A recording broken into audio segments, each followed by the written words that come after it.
Bonke abantu ke abazawuthi bafumane bakayibukele le video ngelihle igama lomfeleke Yesu Kristu. Sibulela ke iqamatha, sibulela ke iliwa laphakade, ilanga lokulunga, umthuthuzelo umonwabise, inyanga lemihla, ngale mini bade basiphakamisa sama ngenyawo. Namhlanje ke njengoba sisazi ukuthi simelane nale meko singakhonzi, kodwa kubona ukuthi sehlele emakhaya masihambe evangeli ngohlele emakhaya. Namhlanje ke inkonzo yethu izaba mfutshane kakhulu apho sifumana khona ke incwadi yethu.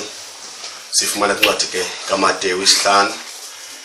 Kodwa ke before sibe sifumana incwadi yethu sawucela utata uBishop uMdaka apha ke sinotata wethu utata uBishop uba uMdaka olida ibandla lase-God Reconciliation. Make siye kutata ke abulise azokwazi uzazisa ukuthi ungubani, esukaphi, ezalelwephi, ukwenzela ukuthi ke sizokhawuleza xa igqibile utata simcele ukuba amema amazulu kule mini yangecawe ngenxa yemeko ke esikuyo esi-understandayo. Kubonakala ukuthi singakuthicwaka nje uhlale sabona utata masomqubulisa emsebenzini esensebenzweni ukwenzela ke utata azobonakalisa ubukhulu nengcaba zikaKristu. Molo ba mawubishop. Molo. Njani tata? Siyaphila tata khona uYesu nathi asisoli njani tata? Hayi tata uThixo sasithwele. Amen. Ungumncedi wethu. Tata Bishop siyaxolisa ukuphazamisa emsebenzini. Silapha tata mnguku njenge leader leader imvu ezisithi sibone ukuthi masondele tata akusondeleni kwethu uzoveza amandla kaThixo. Awuzazise khokho tata mukhawuleze usisondezela amazulu. Mina ndingunceba igama loSabela. NgokaMdaka ifanda isibongo sami ngumcweho xa mahlahlana. Ndingwasengqobo ekhaya lawuzalo. Ndihlala apha eGeorge ezone 9 abethu. Ndikhokhela kwelibandla laseGod Reconciliation. Ndicinga uba abantu ndicinga kakuhle noba ngonyaka walo wesithandathu kuya kulo wesixhenxe. Ndilapho ke ndikhokhela njengebishop apha. So ndiyabulela ke umtata xa unike lithuba lokuba ndisichaze. Siyabulela ba uBishop. Utata uBishop simvile ke esenza i-intro yakhe ziveza ukuthi ungubani usukaphi. Sinikeza utata wethu ayaleza amazulu. Masithandaze bawethu ingcebo somandla Thixo awenzele uNkulunkulu somandla konke Nkosi sesandleni sakho. Elixesha moya ongcwele Thixo wethu namandla. Ixesha lokuba Nkosi abamse izandla kuwe bawona amandla Nkosi umkani kabomkani. Ukuze Thixo ingcwele somandla xa lenkonzo yelixesha Nkosi izawuqala bawengcwele. Mayithi iqala ke Nkosi ube sowuqalile bawengcwele kumkani kabomkani. Sikwelixesha ke Nkosi uNkulunkulu oyingcwele kumkani kakomkani lokuhlaselwa bawengcwele ivirus. uNkulunkulu nathi esingayaziyo Thixo uba ivelaphi bawengcwele. Siyathandaza ke Nkosi Thixo wethu oyingcwele okokuba Nkosi yiduze kaloku moya oyingcwele Thixo wethu oyingcwele kumkani kakomkani usihlangule bawethu oyingcwele kuba sikule mfazwe Nkosi Thixo wethu esingayaziyo uba sizoyilwa siyifeze nini, kodwa ke ngamandla akho bawethu oyingcwele sinako ukuyifeza Thixo siyiwele uNkulunkulu namandla. Abantu bakho Nkosi bayaphela ezantsi emhlabeni moya oyingcwele kuba ngasa Nkosi kuthiwa kujobheka abanye nangomso kuphinde kujobheka abanye. Wanda ke Thixo mayide ifikelele esiphelweni kalo moya oyingcwele kuba nakalonke uNkosi asikwazi nokudumisa igama lakho sinqabelene Thixo oyingcwele kumkani kakomkani ehlaka lo Nkosi nangelethuba moya oyingcwele ndikuthembile ke Nkosi unakusenzela ngoKristu Nkosi yethu namandla onke ngokunakona phakathi. Amen. Siyabulela ba uBishop umthandazo omandi kangaka, umthandazo sithemba, umthandazo ovuselelayo, nakanje ke sigqibele kudala singabanye inkonzo sikhumbula kodwa xa esenza kanje ubangele sikhumbula inkonzo. Siyabulela ababishop kakhulu tatam.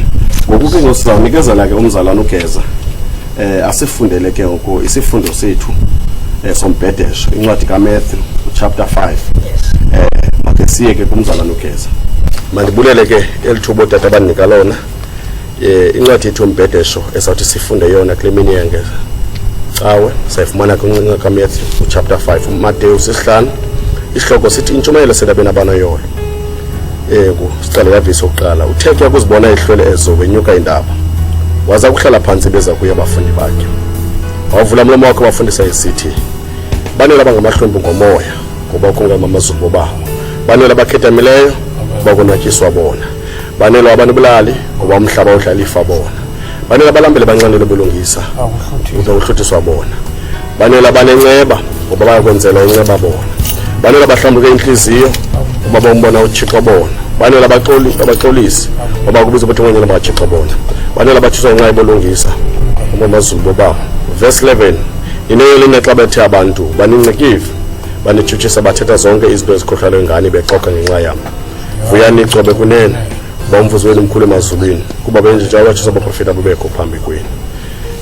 Ibiyincwadi yethu ke yombhedesho ebikuncwadi kaMatthew ebethe utata masivule apha ke ngoku sizawuya kutata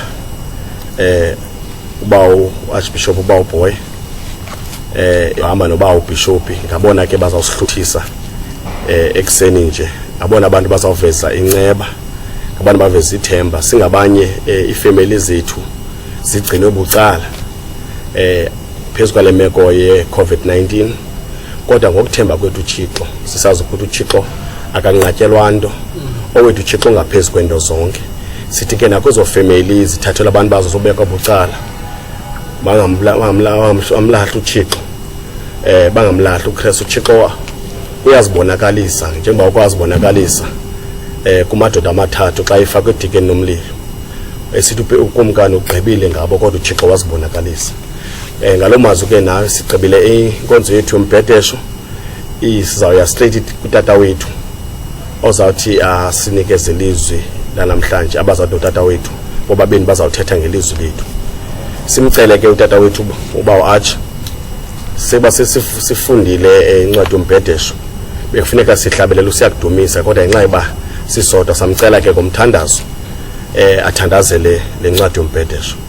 Masiye ke kubawu uArch ubawu boy.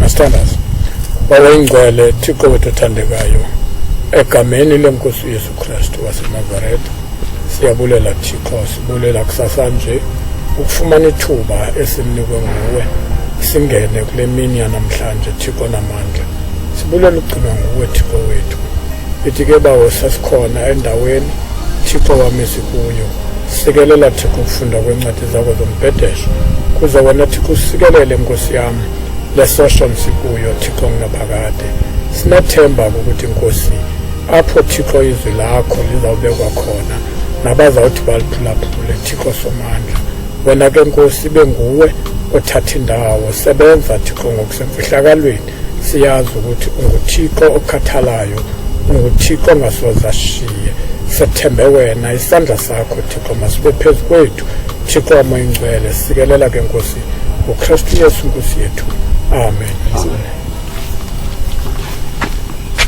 Xa sisiyelizwini sizawuqale ke utata sifuna umqondo ukuthi ukwenzela labantu abamameleyo utata bamazi ukuthi ngubani. Sinutata uArch apha phambi kwethu utata uArch bishop utata uboy awuzawuthi ke azazise xa isuku ezaziseni ke ngokusiya state elizwini sinikezela kuwe tata.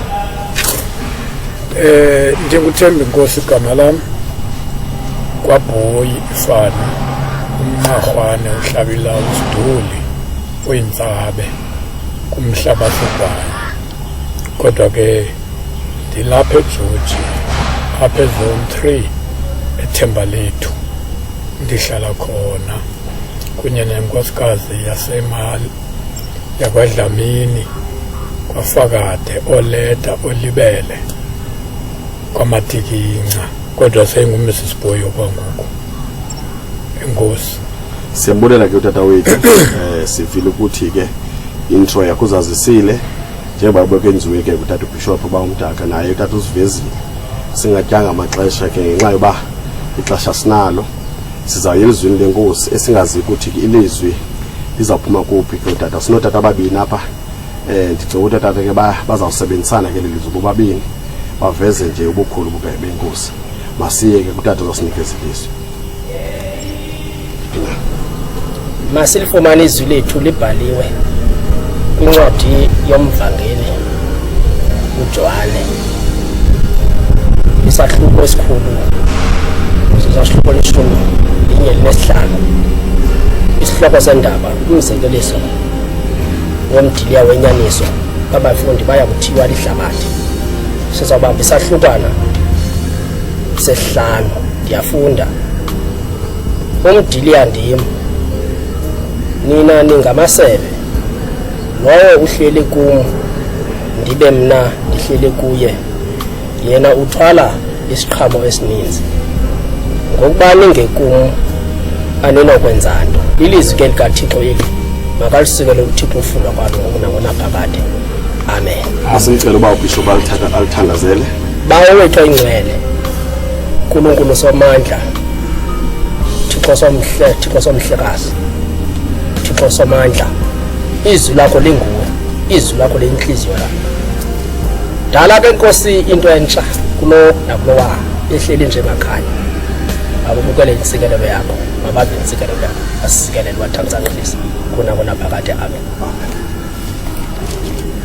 Siyambulela ke uba wethu uba uBishop ebesifundela elizwi lenkosi walithandazela siza ke tata ancedisana naye uba uArchbishop uba uBoy ezoveza amandla kaThixo ezoveza inceba evezo ubukhulu sinikezela kuwe tata. Masibulele ukufunda kwelizwi likaThixo kule ncwadi kaJohane sahluko se-15 ivesi yesihlanu. uYesu apha bazalwane uthetha ngomthi uthi uzimisa njengomthi phakathi kwemithi imithi umthi othwala isiqhamo umthi onamasebe ozawuproduce isiqhamo uthi ndingumdiliya wenyaniso umlimi wawo ngubawo onke amasebe akuye uthi kodwa kulamasebe kukho amasebe athi athwale iziqhamo kukho amasebe athi angathwali iziqhamo uthi ke kulamasebe onke njengoba ingamasebe angathwali iziqhamo wangathwali iziqhamo ayasuswa alahlelwe ngaphandle acholwe ngabantu atshiswe kuthi kodwa lawona athwala iziqhamo ayathenwa ukuze akwazi ukuthwala iziqhamo ngakumbi. uYesu bazalwane njengobezimisa njengomdiliya yena uzifanisa nomthi uthi amasebe sithi thina bamkele ilizwi likaThixo thina bakholwayo kuye uYesu ngoko ke njengamasebe kuqeqeshelwa yena nguThixo ukuze yena ukufumana kwakhe minerals zomhlaba okanye zokuqeqeshelwa kwakhe azigalele emasebeni ukuze amasebe athwale iziqhamo. uthi ke bonke abo bathi bahlale kuye bathwala isiqhamo esininzi kodwa abangahlalanga kuye abathwala isiqhamo. Ndithanda ke le ndawo yokugqibela kule vesi ethi ningekum aninawukwenza nto. Ngamanye amazwi bazalwane singakholwanga singahlalanga kuYesu asikho nto sinothi sikwazi ukuyenza kwimpilo zethu nasekuphileni kwethu nasekuhlaleni kwethu nasekuthini senze izinto phakathi kwemizi yethu uThixo engekho phakathi kwalo mzi akukho mpumelelo inothi ibe khona. uThixo singakhasi ngena kumema okubabekho ongamela impilo zethu, ongamela ifemeli zethu, ongamela abantwana bethu. Akho nto sinothi siyenze. Uthi ke uYesu, ningekumu bazalwane aninokwenza nto. nguYesu luthetha la mazwi, akathi yena unguThixo, uthi ungumdiliya, uyankcenkceshelwa.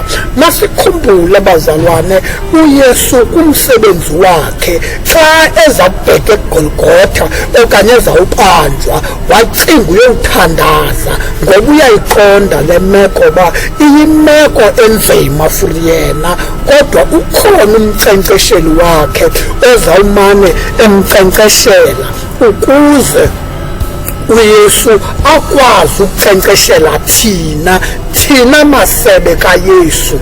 Uthetha nabafundi automatically lento ibhekiswa kuthi ekuphileni kwethu nguThixo wasemazulwini.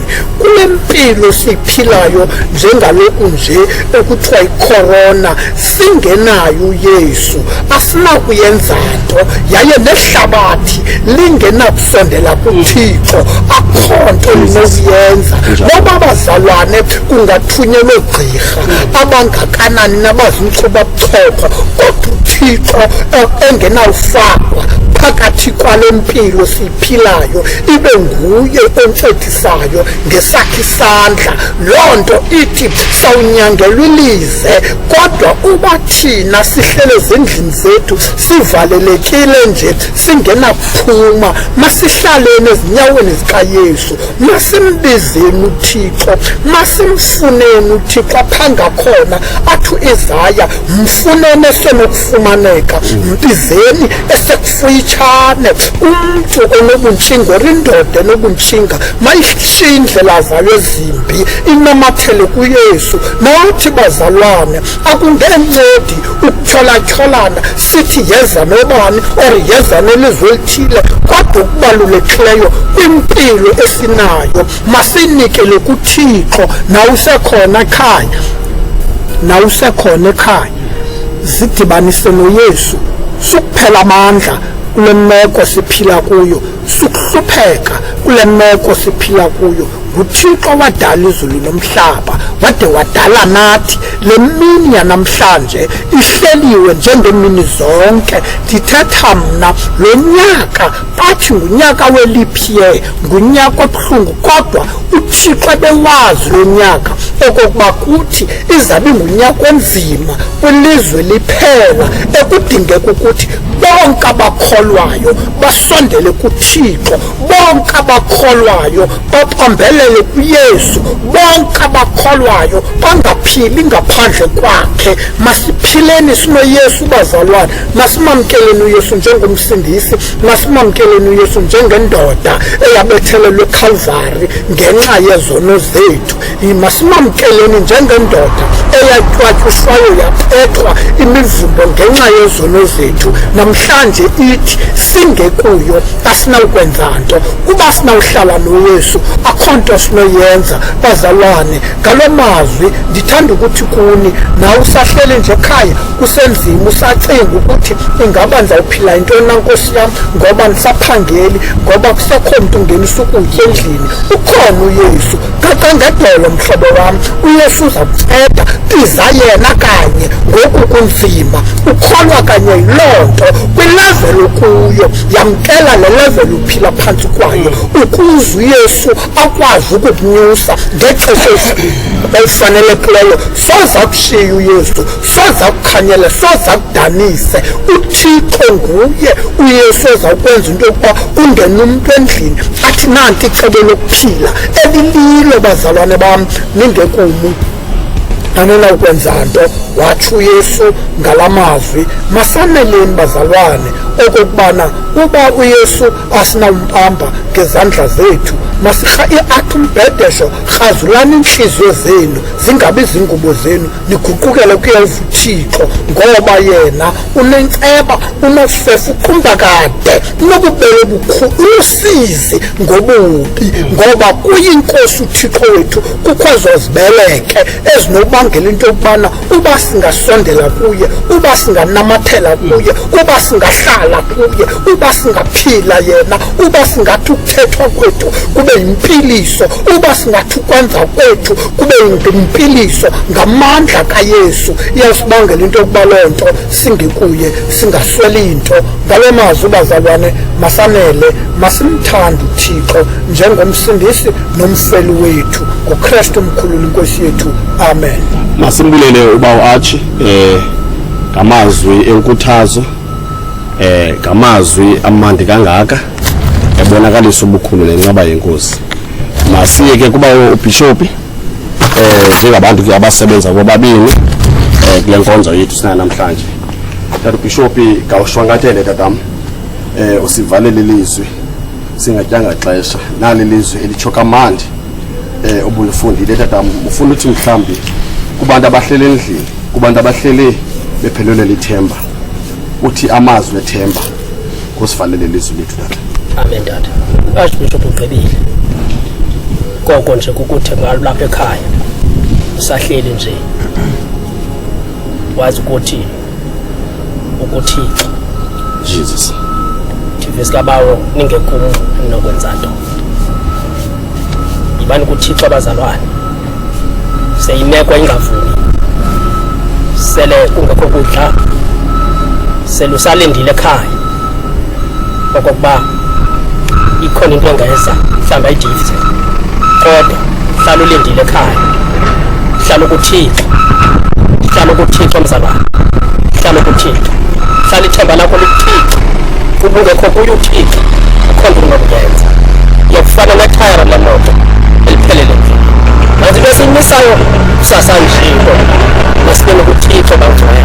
Ngakule moto sikuyo ngevara sesesitshilo bazalwane, sesitshilo ukuthi nguThixo onako ukuyifeda bangcwele. Sesitshilo uArchbishop, sesitshilo uArchbishop, siyavelana nani bazalwane, siyavelana nobomi bethu bangcwele, kodwa uThixo uyasikhangela bangcwele, uyakusikhangela bazalwane ngeliso Thixo losizi, ngeliso loncedo, ngesandla sikhuphe njengoba kwakhupha uMoses namaSirayeli unene kwafana madoda ebunzima bobubi bazalwane bethu. Ukuthi ke bangcweleleni imfazwe bazalwane esinoyinikela kuThixo bahlobo bethu. Ningekumke angikwenza Tshilo uArchbishop kule ndawo bangcwele yabhida uJudas Iscariot ngolumhla bazalwane mbandva lomsamadoda esiza noma nabantu bezobulala uYesu ontakwethu.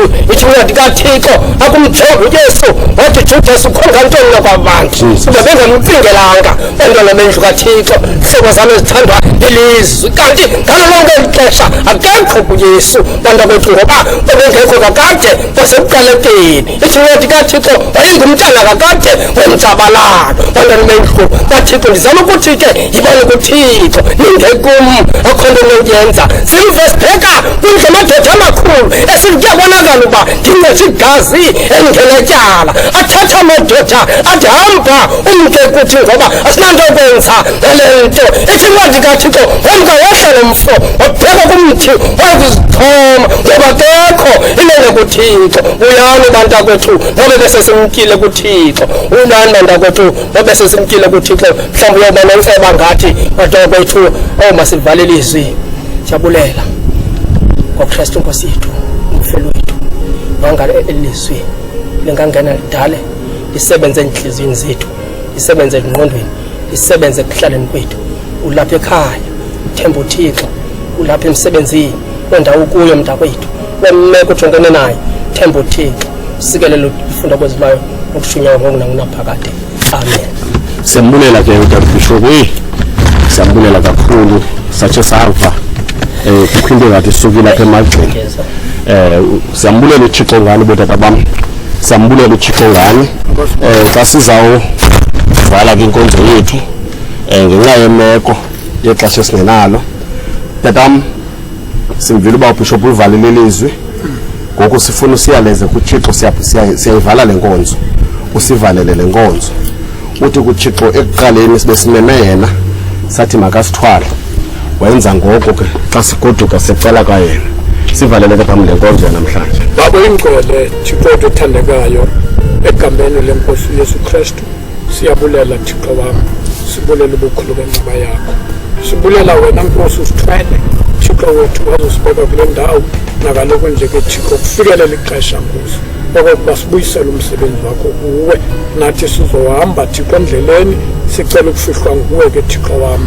Nanti izwi lakho Nkosi yam, abaliphulaphuleyo Thixo malisebenze kubo, bangabi ngabaphulaphuli koko babe ngabenzi bezwi lakho Thixo namandla. Nanti ilizwe lakho kwethu Thixo somandla, umhlaba uyazamazama, uzanyazanyiswa Thixo sisifo esinganyangekiyo Thixo, abayazama oogqirha ngalo lonke ixesha Thixo, akonwatywanga Thixo elizweni. Ngoko ke Nkosi yam, nguwe owadala izulu nomhlaba, wade wadala nathi Thixo wam oyingcwele.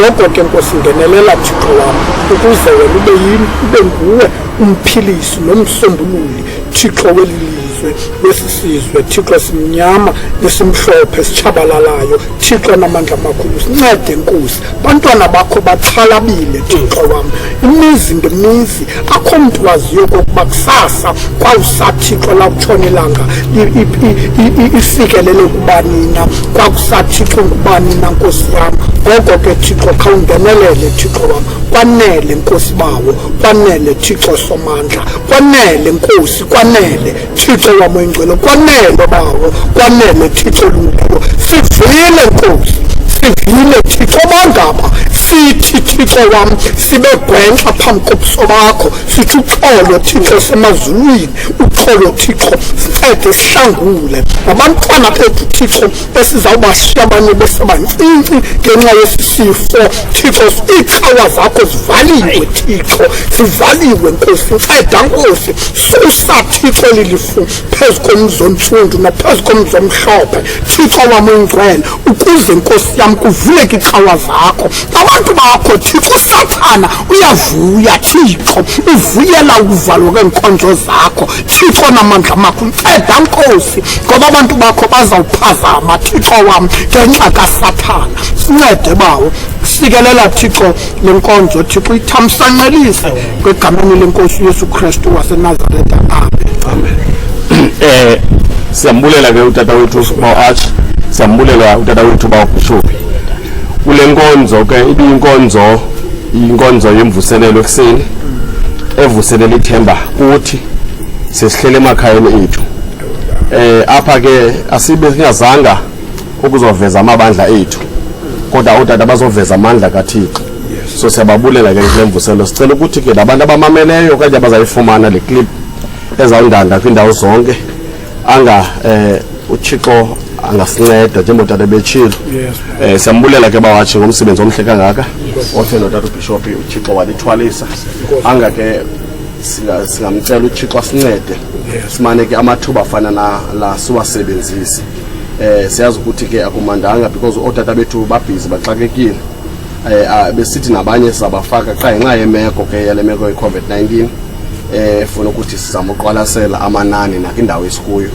Sithi Thixo siyambulela, inkosi kakhulu. Siyabulela ke abantu abazathi bayibukele le video ke ikadlala indima empilweni zabo. Igama lomfana Yesu Kristu. Amen. Kubabukeli nabaphulaphuli bale video, sibulela uThixo ngokuxwayisa ubawo Archbishop bawo Boy notata uBishop bawo uMdaka. Sivile ke utata wethu ucacisile ilizwi walivala wasesivalela lenkonzo yethu. Siyabulela kakhulu ke yonke lentshumayelo ibiziswa namhlanje kutata ingafika yenza utshintsho ezimpilweni zethu, ingazisa amandla, ingazisa impilo, athi umuntu bephelele ithemba abuyisele lithemba kuba uThixo yena ufika ngexesha amandla ephelile, ithemba liphelile, azisithemba. Sibulela ke wonke amandla uThixo wasinika wona ngethemba ukuthi uzawunabela le video. God bless you.